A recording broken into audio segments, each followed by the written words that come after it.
Hey, everybody. Welcome back to another episode of Sea Stories and Disgruntlement. This episode is primarily going to be an introductory about me. Uh, you can't know anything about the host, right? You have to know something. So I'm going to give you everything did in the Navy, everything about my life. So there's no, uh, you know, what the hell is this guy doing here? He doesn't know what he's talking about, right? So here we go.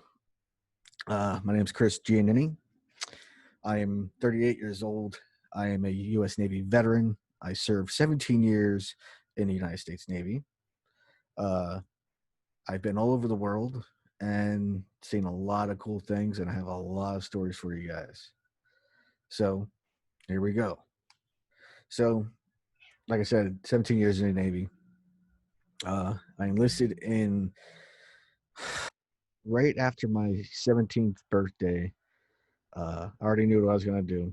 I wasn't going to go into the Army, go into college. I know I wasn't going to be successful at that.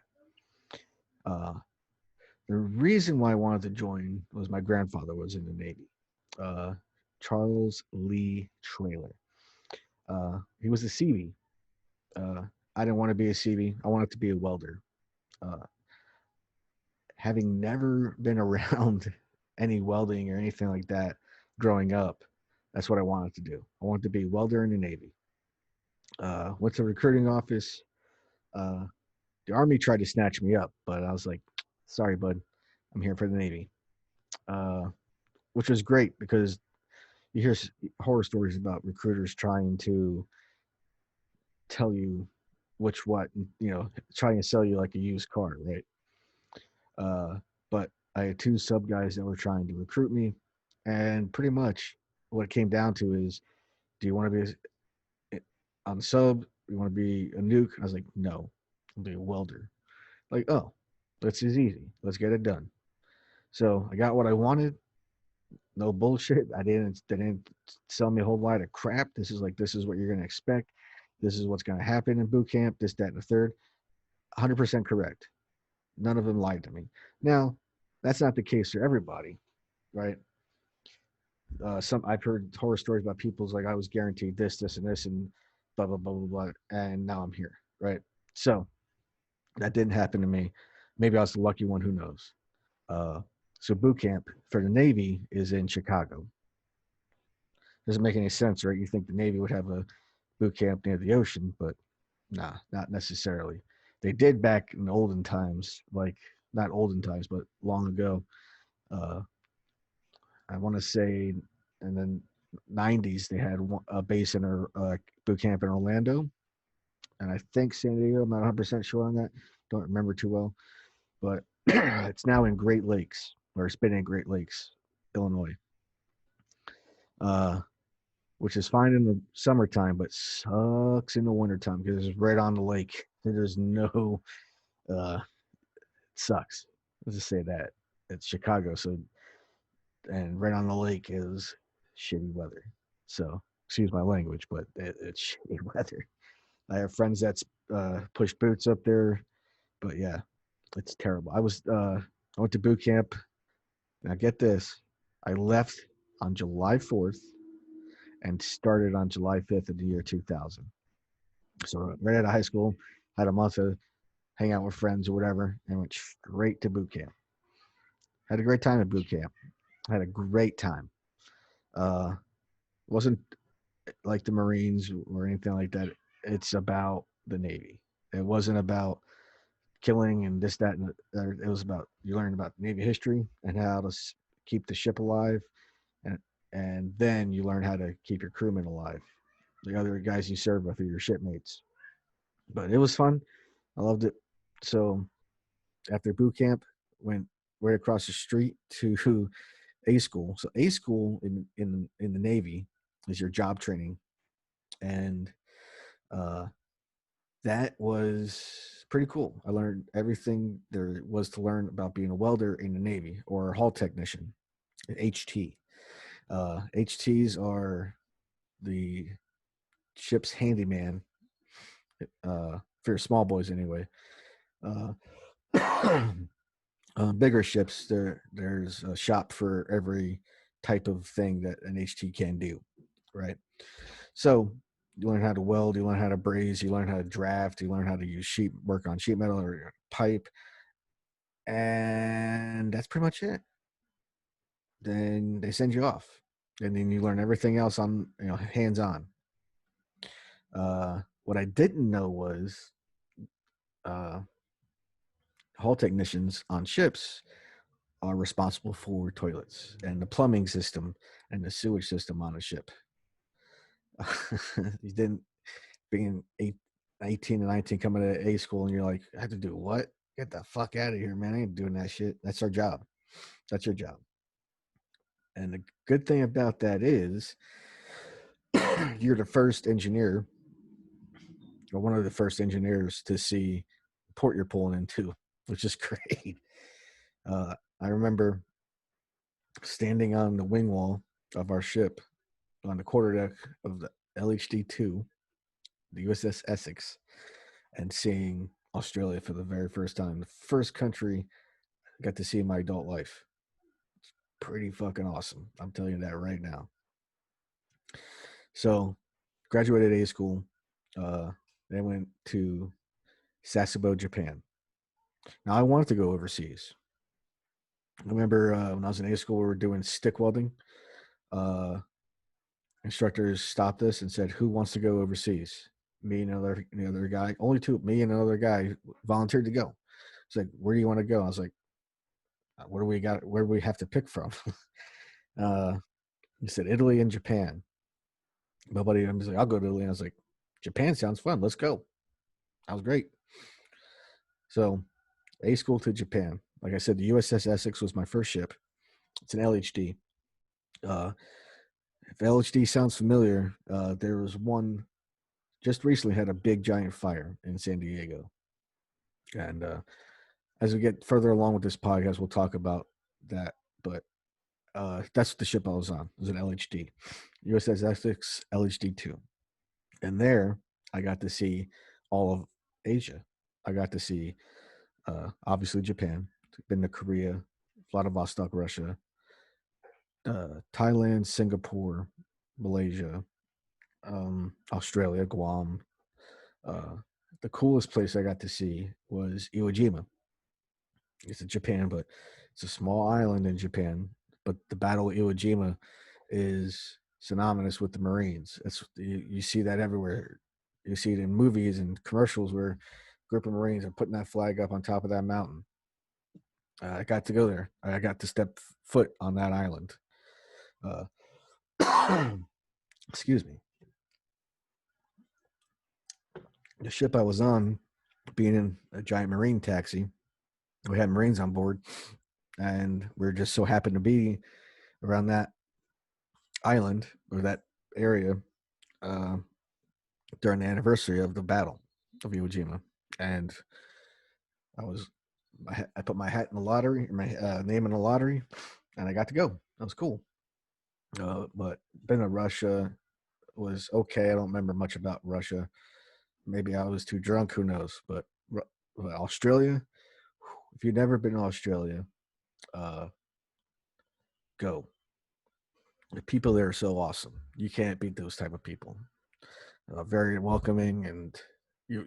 It's Australia. It's like going to England, but tropical England, right? So from the USS Essex, I went to another LHD, but I went to the East Coast. I went to Norfolk, Virginia. So a lot of people in the Navy been to Norfolk. Guarantee it. At least some point in their life, they've been to Norfolk. That's the biggest Navy base in the world, plain and simple. Was my second ship there, another LHD 3, the Kearsarge, and from there, I got to see the other side of the world. My first ever port visit in Europe was Palma, Spain. That was cool. The normal sailor stuff, drink, eat food. That's it. You know, got to see first time in the Middle East, going to Bahrain, Dubai.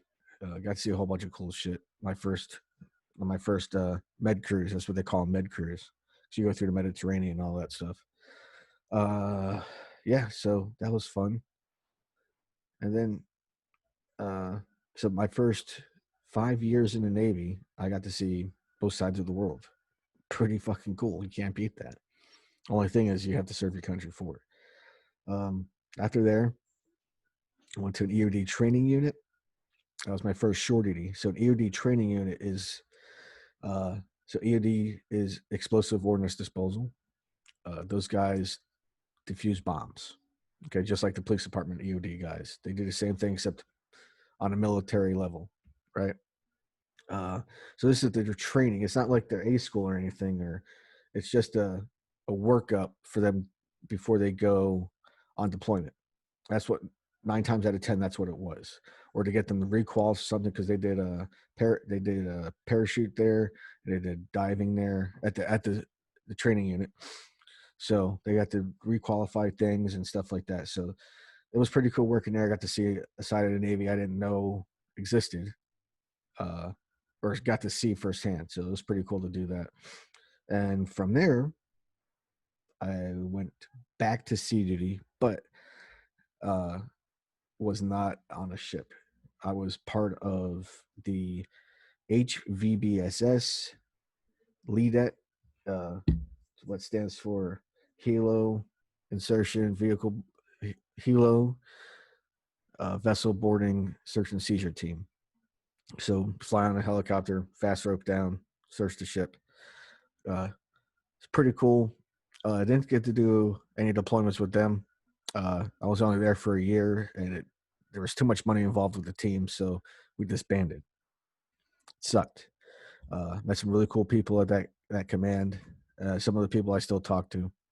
Uh, so from there, while waiting for orders, which sucked, uh, I volunteered to go to Afghanistan to do a IA deployment, or an individual augmentee tour, which is okay, but at the same time, it's Afghanistan. What's so great about going to Afghanistan?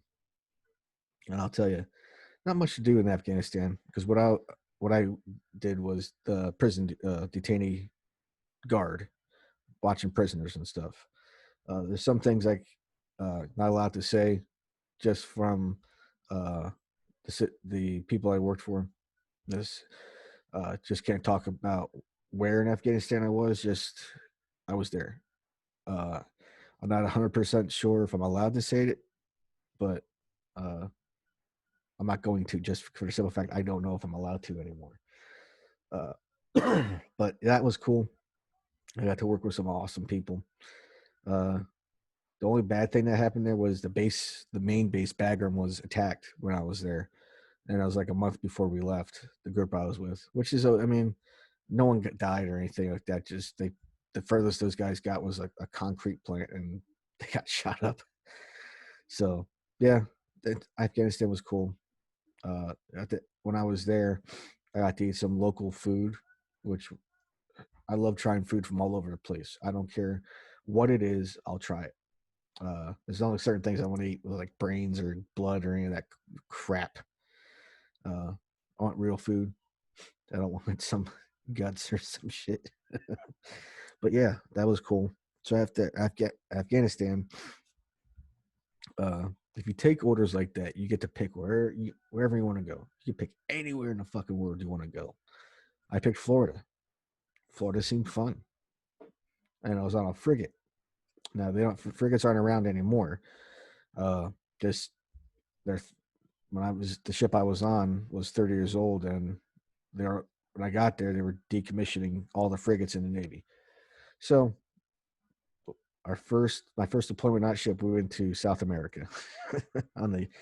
That ship was the USS Boom. And hopefully, I'm still trying to figure out the details, but I'm hoping to talk to my old commanding officer from that ship. I think he's a captain now, Captain Roy Love, one of the best captains I've ever had in my career. Standout fucking dude. He really took care of us no matter what.